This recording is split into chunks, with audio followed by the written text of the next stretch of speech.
Oi, turma, bom dia, boa tarde, né? Espero que estejam bem, se cuidando. Boa noite, né? Na última aula a gente viu o filo dos platelmintos, né? Estudamos ele, vimos os detalhes, todas as estruturas, ciclos de vida, reprodução, classe, né? Na aula de hoje a gente vai ver o filo dos nemateumintos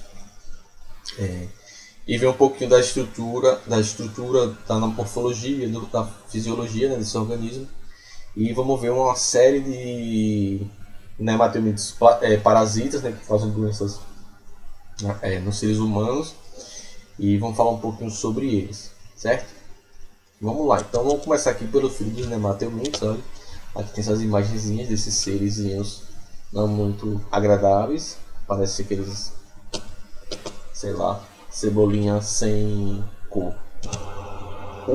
Esse filo, né, Mateumintos, né, esse nemato significa fio, né, e o amites significa verme, né, então ele está dentro desses grupos aí que a gente chama dos verminídeos, né, esse formato vermiforme, né, essa forma de verme, né, essa estrutura alongada, né, anterior e posteriormente, da frente para trás do corpo, esse alongamento, né.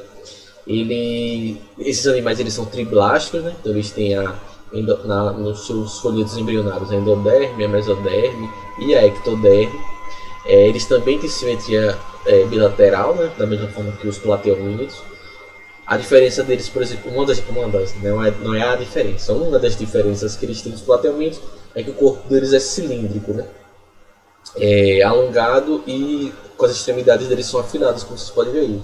Tanto a parte anterior como posterior é bem fininha, que diferencia já aí visualmente dos plateumintos, né? Os plateumintos eles têm um corpo achatado dorso-ventralmente, ou seja, das costas para o ventre, para a barriga, para o peito, eles eram achatadinhos. Esses não, os nemateumintos eles são cilíndricos, eles apresentam esse corpo cilíndrico, mas eles são, assim como os plateumintos, triblásticos e tem a simetria bilateral, né?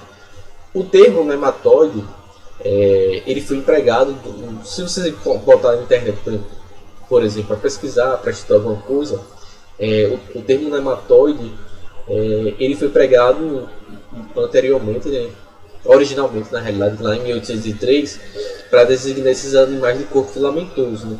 Então por isso se vocês se baterem com o termo nematóide, que costuma também chamar de nemátoda, são esses nemateumintos, né? A partir de 1860, né, os termos nemateumintos, aí vocês podem encontrar nemateumintos com um H depois do T ali do telmintos, né, que nem tinha lá em plateuminto, ou nemateumintos sem esse H, né, seria uma forma simplificada, né, e passaram a ser mais utilizados para denominar o filho dos vermes desses verminídeos que está estudando agora, né? Mas se vocês encontrarem como nemátodas, filonemátoda, filonematoidea, é comum encontrar. São nomenclaturas mais antigas, mas a se referem à mesma coisa. Não são outros grupos, não. São os nemateumintos, os nematóides, são termos mais antigos e mais atuais. É a única diferença. Não tem outra diferença, não. Antes tinha tal grupo, tinha tal. Não.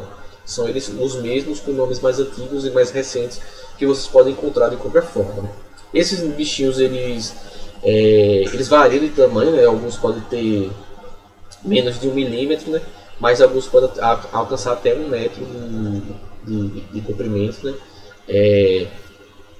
A gente tem várias espécies deles que são endoparasitas, né? Ou seja, tanto de plantas como de animais, né? Ou seja, que parasitam a parte interna do corpo de plantas e animais. A gente, né, o ser humano, ele é parasitado por mais ou menos 50 espécies diferentes de nemateumintos, né? Então tem umas 50 espécies que podem utilizar a gente como hospedeiro. A mais conhecida, né, é a lombriga, que a gente conhece, né, muitas pessoas já tiveram aí. Quem nunca teve um ascaris lombricoides na sua barriga? A lombriga é o mais conhecido, mas existe uma série de outros nemateumintos, ou seja, 50 espécies. Obviamente que a gente não vai ver as 50 espécies aqui, mas a gente vai ver algumas espécies que parasitam o corpo humano, né? Então, a maioria dos nemateumintos, no entanto, a grande maioria deles tem vida livre, ou seja, não são parasitas, né? Então eles vão habitar vários ambientes diversos, como solos, mas só se os solos forem bastante úmidos, né? Eles podem viver. E ricos em matéria orgânica, que eles vão se alimentando da matéria orgânica, né? Eles podem viver em rios, lagos e até em oceanos, ou seja, eles podem viver em ambiente aquático de água doce, de água salgada e em solos úmidos, assim como os plateumintos, né? Então a maioria deles, apesar de a gente falar muito sobre os parasitas, a maioria das espécies são de vida livre, ou seja, vivem livremente no ambiente, né?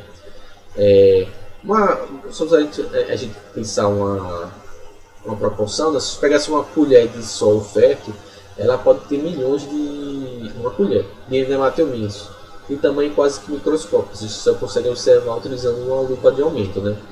Então se acredita que é cerca de 90 mil espécies de vermes, né, de nematelmintos são os descritos, né, mas os cientistas eles fazem uma estimativa de que deve ter pelo menos 10 vezes mais do que isso de espécies, né? Isso colocaria assim, os nematelmintos como o segundo lugar do número de espécies, né, à frente de outros filhos mais conhecidos, né, como os moluscos, e só atrás dos artrópodes, né, que é o grupo dos insetos, dos crustáceos, dos salterados, né, dos quimacerados, né, e aranhas e por aí vai. Então eles seriam o segundo grupo de espécies por espécie, né, e só 50 dessas 90 mil, né, sendo que se estima que sejam umas 900 mil espécies, só 50 delas que atacam a gente, parasitam a gente, né. Então se acredita que os nematelmintos eles tinham se originado de um ancestral semelhante a um plateuminto, ou seja, muito provavelmente um ancestral parecido com os plateumintos tenha dado origem aos nematelmintos, né. Os nematelmintos eles apresentam duas grandes novidades evolutivas em relação aos seus prováveis ancestrais, né.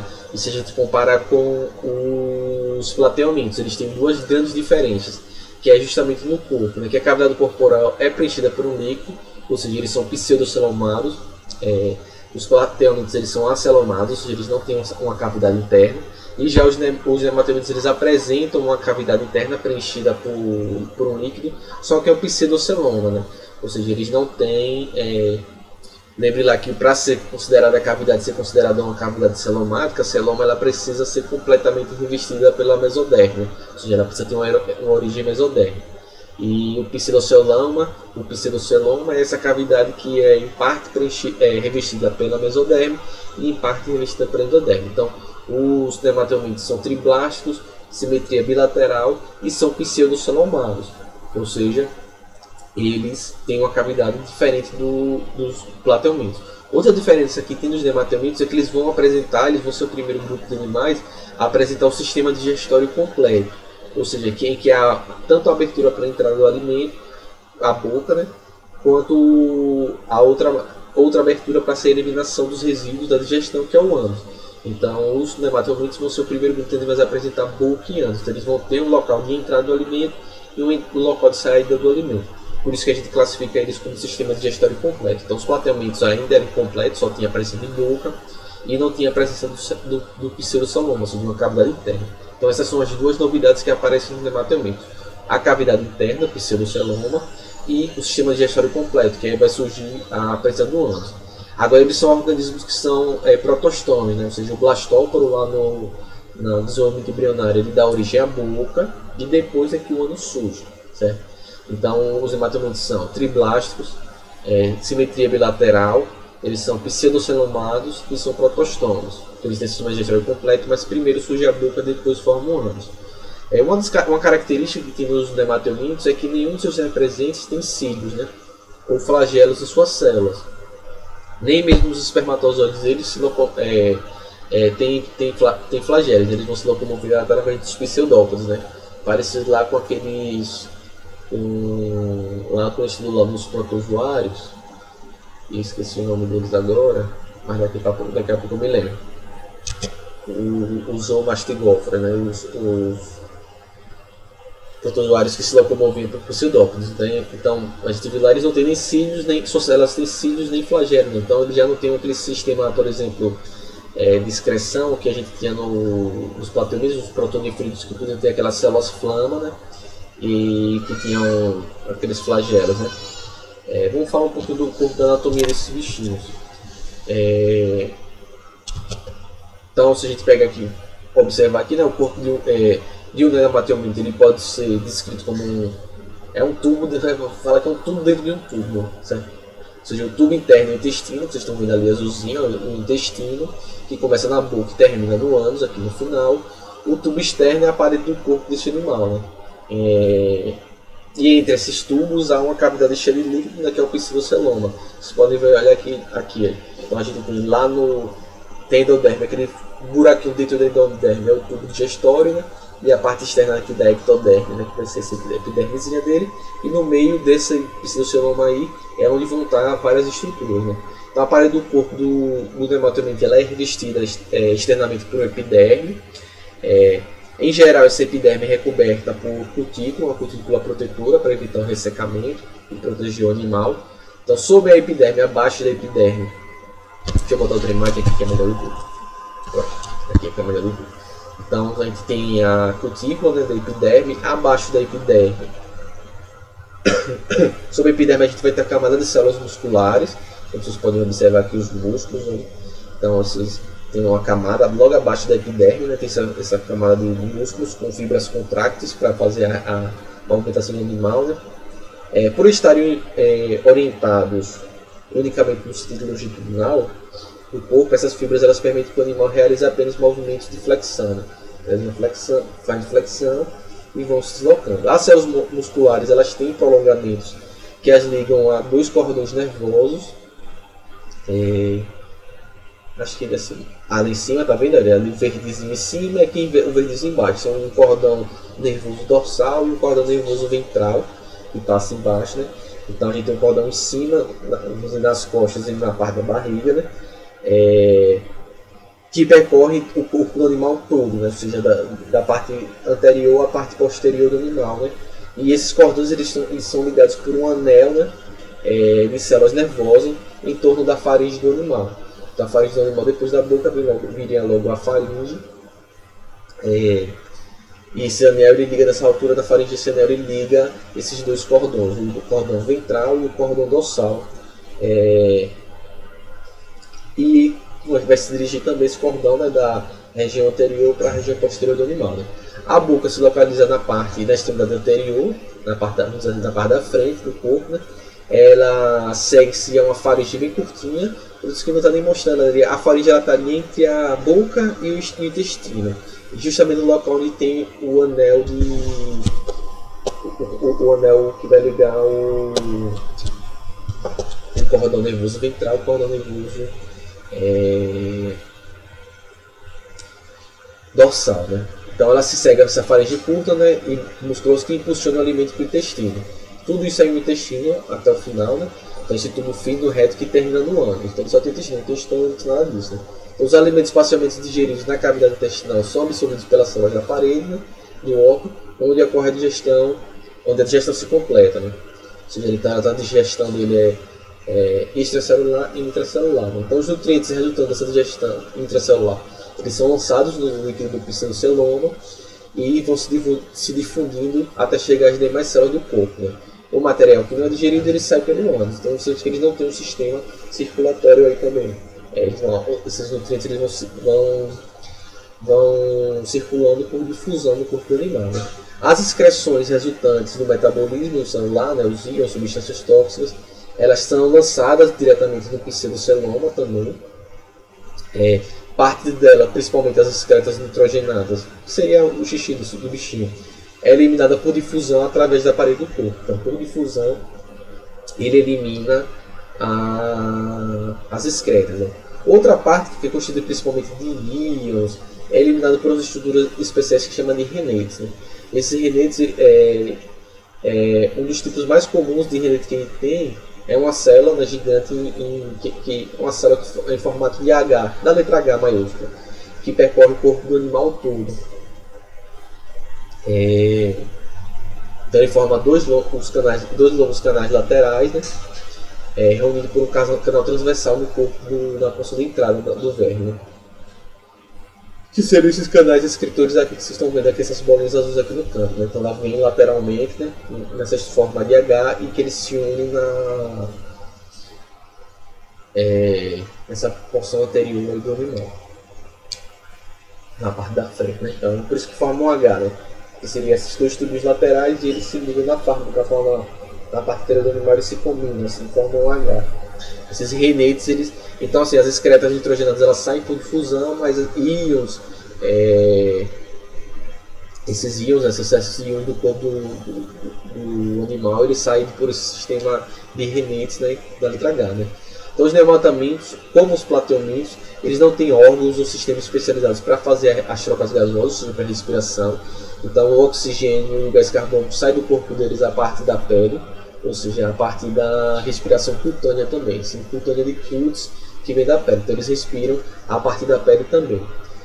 Os neomateumintos, a maioria deles, a reprodução, na maioria dos neomateumintos eles são dioicos, né? Ou seja, eles têm eles são dioicos, né? Ou seja, eles têm... esqueci agora. Os sexos são separados, né? Então tem o macho e a fêmea, né? Então eles, a maioria dos neomateumintos é dioico, a grande maioria deles, né? E eles ainda apresentam dimorfismo sexual, né? Ou seja, você consegue visualmente diferenciar o macho da fêmea por algumas características morfológicas. Então, quando a gente tem dimorfismo sexual, é que a gente consegue diferenciar morfologicamente os sexos biológicos, certo? Então, a maioria deles tem os sexos separados, dioicos, e aí eles apresentam esse dimorfismo sexual. Geralmente os machos são mais curtos do que as fêmeas, ou seja, as fêmeas são mais longas e os machos são mais curtos. E a outra diferença é que os machos apresentam uma região posterior da frente curvada, como se fosse um gancho, né? Esse gancho serve para prender a fêmea para na hora de fazer a cópula, né? Então as fêmeas das lombrigas, elas possuem um par de ovários longos, né? Estão vendo ali a fêmeazinha ali, tem os ovários, né? Longos, né? Tem dois finos, cada um ligado a um fino ovíduo, e aí vai se seguir até o útero mais grosso, né? Os dois úteros eles desempolgam na vagina, que se comunica com o meio exterior, né? Através do empólvio genital. Vocês também podem ver ali a abertura genital, onde vai ter esse empólvio genital, situado na região ventral do corpo, mais próximo da parte anterior. Os machos da lombriga têm um testículo longo e fino, né? Que é ligado ao ducto deferente, que desemboca na vesícula seminal, bem parecido com... bem parecido não, né? A gente também tem essas estruturas no nosso corpo, que nessa vesícula seminal vão ficar os espermatozoides, eles vão ficar armazenados até o momento da cópula, né? Então, essa vesícula seminal, ela se comunica com a cloaca, né? Que é o ponto de saída. Quando a gente fala de cloaca, onde vai sair, é a saída do aparelho reprodutor e também do sistema digestório, né? Então a gente diz que é cloaca. Então eles ficam ali guardadinhos na cloaca até o momento da cópula, ou seja, eles vão fazer o cruzamento. Então essa vesícula seminal ela se comunica com o sistema reprodutor e digestório, e os espermatozoides saem, vamos dizer assim, a saída das fezes do animal e também para onde sai o espermatozoide. Aí a gente chama de, por isso que a gente chama de cloaca, junto nesses canais de comunicação para o meio externo. As fêmeas não têm cloaca, elas têm lá um polo genital, né? Na cloaca do macho, a lombriga duas formações que parecem espinhos, né? Chama de espículas penianas, ou peniais, né? Que vão ser protraídas e introduzidas no orifício genital da fêmea. Então eles têm fecundação interna, certo? A fecundação deles acontece dentro do corpo da fêmea. E aí o desenvolvimento ele vai variar de espécie para espécie. Se vai ser um desenvolvimento direto ou indireto, vai variar de cada uma das espécies. Tem uma série de doenças que são causadas por nemateumintos, né? Então os nemateumintos causam diversas doenças em plantas e animais. Eles geralmente não levam a morte do hospedeiro, como eu falei, porque se o hospedeiro morre, eles morrem também, né? Então não é interessante que eles matem o hospedeiro. É vantajoso ao parasita justamente que o hospedeiro ele resista bem à presença dele, né? Porque a morte dele implica no outro, né? Então, como eu falei, tem mais de 50 espécies, mais ou menos, de nemateumintos que são parasitas da espécie humana, e a gente vai destacar algumas agora. Vamos destacar o primeiro, que é a primeira doença, que é a ascaridíase ou ascaridiose. A ascaridíase ou ascaridiose é causada, o nematóide que causa ela é Ascaris lumbricoides, que a gente conhece popularmente como a lombriga, né? A lombriga é um parasita que vive no intestino humano. Também a lombriga ela pode viver no intestino do porco. E estima-se que tem mais de 1 bilhão, o número de pessoas que já foram infestadas por esse parasita no mundo. Então os espermatozoides são depositados pelo macho na vagina da fêmea, como eu já falei para vocês, né? Eles se deslocam por movimentos ameboides até os ovidutos, né? Já que os espermatozoides não têm flagelo, onde fecundam os óvulos, né? Então logo depois do fecundamento, uma fêmea ela pode diariamente colocar mais ou menos assim uma médiazinha bem pequenininha de 200 mil ovos, né? Que sai do corpo do hospedeiro a partir das fezes. Então você pode ver aqui embaixo, a pessoa que está infestada aqui, os ovos vão sair a partir das fezes, né? Os ovos eles podem contaminar lagos, rios, lagoas, depósitos de água potável, verduras, frutos, dependendo da pessoa faça suas necessidades, né? Se ela não tiver saneamento básico, se ela faz suas necessidades, pode contaminar alimentos. E aí que pode acontecer que esses ovos, a partir dessa água contaminada, a partir desses alimentos contaminados, eles podem ser ingeridos por uma hospedeira, né? Pode ser um pouco, no caso aqui a gente está falando da pessoa. Então a pessoa vem aqui, olha, e ingere esse ovo deles, né? Então no tubo digestório do hospedeiro, então você engole o ovo, né? O ovo ele vai parar no tubo digestório. Então, no tubo do hospedeiro, a casca do ovo é digerida, né? Pelo tubo digestório da gente, né? E dele sai uma pequena larva, né? Então nesse caso aí, eles têm desenvolvimento direto. Essa larva filamentose, né? Com cerca então, com mais ou menos 0,2 milímetros, ela é bem pequenininha. Embora que ela já esteja no ambiente que ela vai viver, a larva, que o parasita adulto ele fica no intestino da gente, embora ele já esteja no ambiente que ele vai viver, as larvas ainda precisam fazer um percursozinho dentro do corpo da gente, para poder voltar e se instalar definitivamente no intestino, né? Nessa migração elas perfuram a parede do intestino, né? Então a larva ela perfura a parede do intestino, ela entra na corrente sanguínea da gente, do hospedeiro. Depois de alguns dias, as jovens lombrigas, já com uns 3 milímetros de comprimento, ela atinge nossos pulmões, onde perfuram, né, os alvéolos pulmonares. Ela sai da corrente sanguínea e entra nos alvéolos pulmonares do nosso pulmão, e ela vai subir no nosso pulmão pela nossa traqueia. E aí a pessoa, nessa fase, a pessoa tem muitas tosses, né? Porque as bichas estão subindo pela traqueia da pessoa, né? E aí faz com que, com esses processos de tosse, faz com que essas lavazinhas, elas sejam lançadas para a faringe e a gente engole ela de novo, né? Então ela vem para a garganta, vai tossindo, ela sobe aqui para a faringe e a gente engole a bicha de novo. E aí quando a gente engole a parasita, essa larvazinha, ela vai para o intestino e aí ela se estabelece definitivamente, cresce e atinge a sua maturidade sexual. E aí ela começa um ciclo de vida de novo, né? Quando a gente tem pouco pequeno número de lombriga no intestino, elas trazem pouco prejuízo para o hospedeiro, né? Não causa muitos problemas. Agora, quando a pessoa fica com um grande número, a pessoa está infestada de lombriga para valer, ela pode causar obstrução do intestino, né? E aí, se muitos ovos forem ingeridos ao mesmo tempo, né? Também pode acontecer a migração da larva pode causar lesões e infecções nos pulmões da pessoa com até relativamente gravidade, né? Então, se a pessoa ingerir muitos ovos. Então, as lombrigas, embora raramente elas podem parar também no fígado, né? Pode também causar algumas lesões no fígado e às vezes até pode matar a pessoa, né? As caridias e a maioria das infecções da metabolismo dela pode ser tratada com medicamentos, né? Simples. Agora, em casos mais graves, né, a pessoa tem que fazer cirurgia para tirar na mão. No YouTube vocês acham isso, tirar a lombriga na mão para desobstruir o intestino, senão ela pode causar ruptura do intestino. Isso se a pessoa tiver tipo aquela infestação insana de lombriga no intestino, certo? Então, para a gente evitar isso, é sempre lavar bem os alimentos, pessoas terem saneamento básico para fazer as necessidades fisiológicas, sempre lavar bem, né, frutas e verduras. A água que não vem de fontes que passam por tratamento, é importante também ferver essa água para destruir esses ovos. Outro bichinho que a gente tem aqui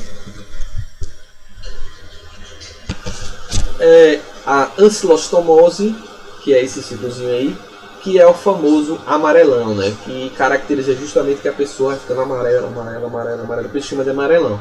O amarelão é uma verminose que pode ser causada por dois nematomitos diferentes. Então tem duas espécies que causam a ancilostomose ou amarelão, que é uma espécie Ancylostoma duodenale e outra que é o Necato americano.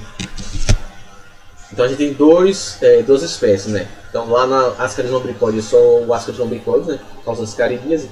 e ancilostomose vão ser dois. O ancilostoma duodenale e o necato americano. São duas espécies que vão causar isso. Não? O primeiro é mais comum, e por isso a amarelana também é chamada de ancilostomose, justamente porque é mais comum o ancilostoma duodenale. Esses vermelhos são pequenininhos também, né, medem de 1 centímetro a 1,5 cm, e o ciclo de vida dele é semelhante ao da áscara. Desculpa o interrompimento. Que o ciclo de vida é semelhante ao da áscara, né? Então as formas adultas elas vivem no intestino delgado da pessoa infestada, onde os machos copulam as fêmeas, os ovos são eliminados nas fezes da pessoa doente, né? Ela atinge o solo, eles eclodem no solo. A diferença é essa, né? Você não ingere os ovos dele, né? Eles eclodem no solo.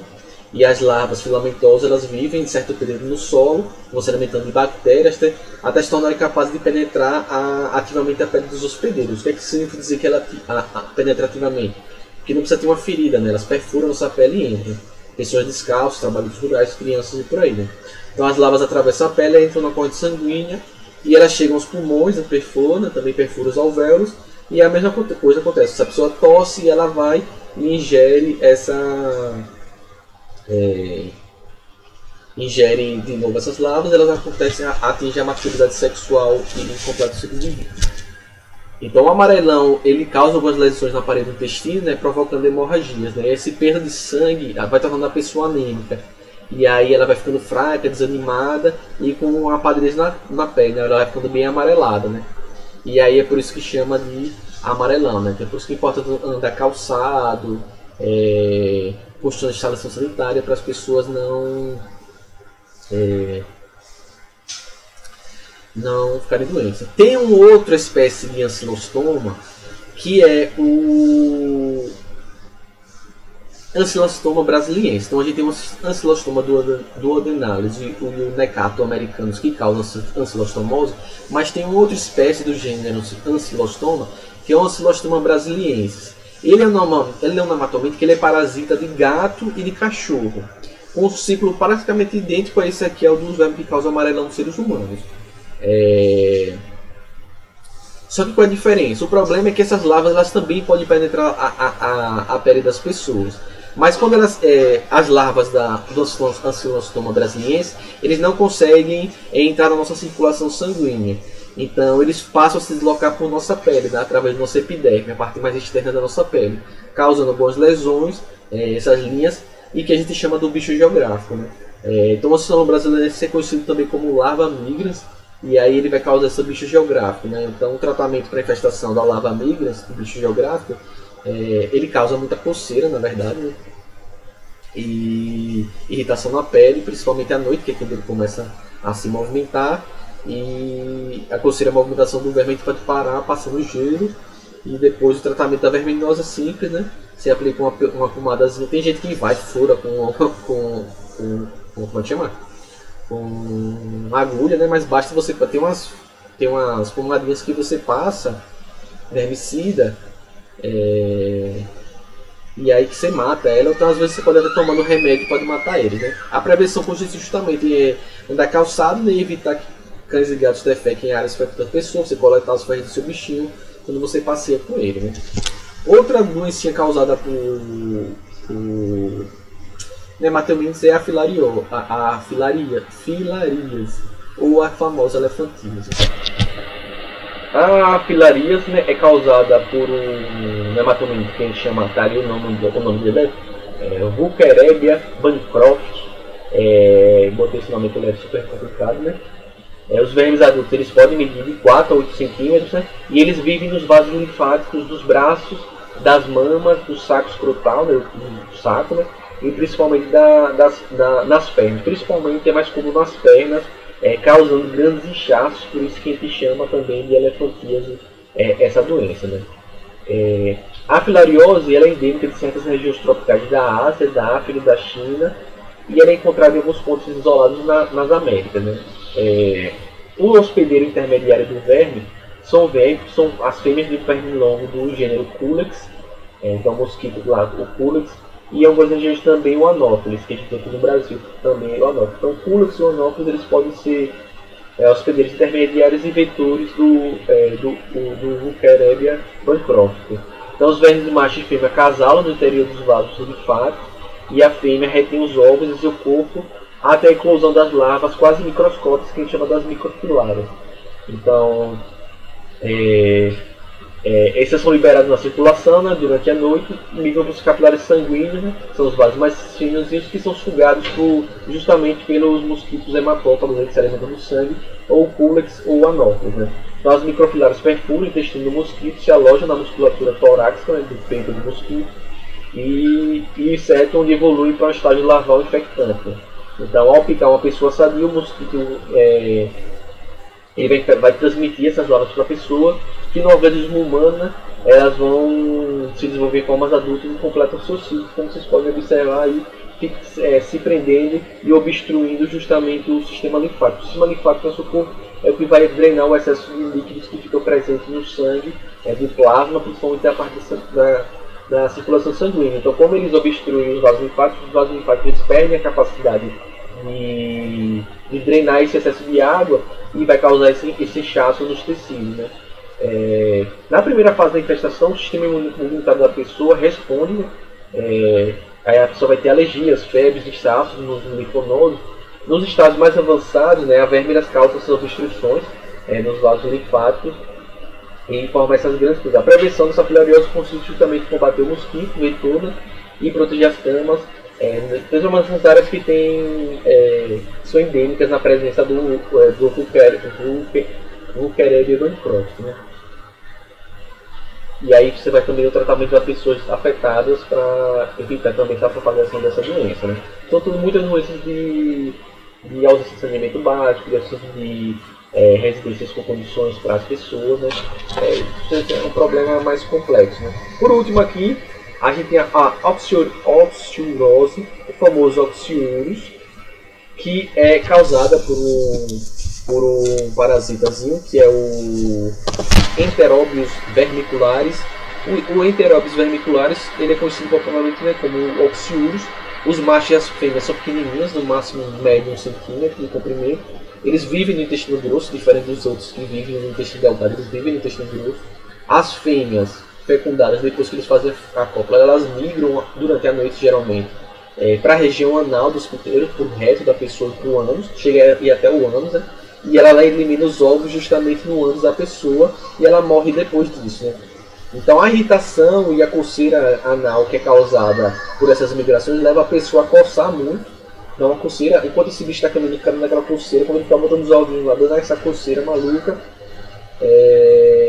e aí a pessoa se recontamina facilmente, porque a pessoa às vezes vai com a mão, né, daquela que afirma, quem já teve, que é uma coceira absurda, né? E aí a pessoa vai e coça e às vezes depois bota a mão de volta na boca, vai pegar no talher, toca na mão da pessoa, a outra pessoa pega os ovos, a pessoa bota a mão na boca e aí geralmente a pessoa, como a fêmea geralmente morre, mas a pessoa é facilmente recontaminada, porque ela vai lá, coça e depois não lava a mão, bota a mão na boca. E ela vai ter essa ingestão do ovo, esse é o ciclo mais simplesinho, o ovo entra no intestino, eclode, as larvas eclodem no intestino delgado, migram no intestino grosso e se desenvolvem. Então, um remédio tranquilo trata a pessoa para evitar saneamento básico, tratamento das pessoas doentes, e aí tá tranquilo. Bom, tá aí, né, Matheus? Fechamos mais um filo. Próxima aula a gente passa para um próximo filo, que acredito que pelas minhas contas que devem ser os moluscos, certo? Então, fiquem bem, até a próxima aula. Tchau.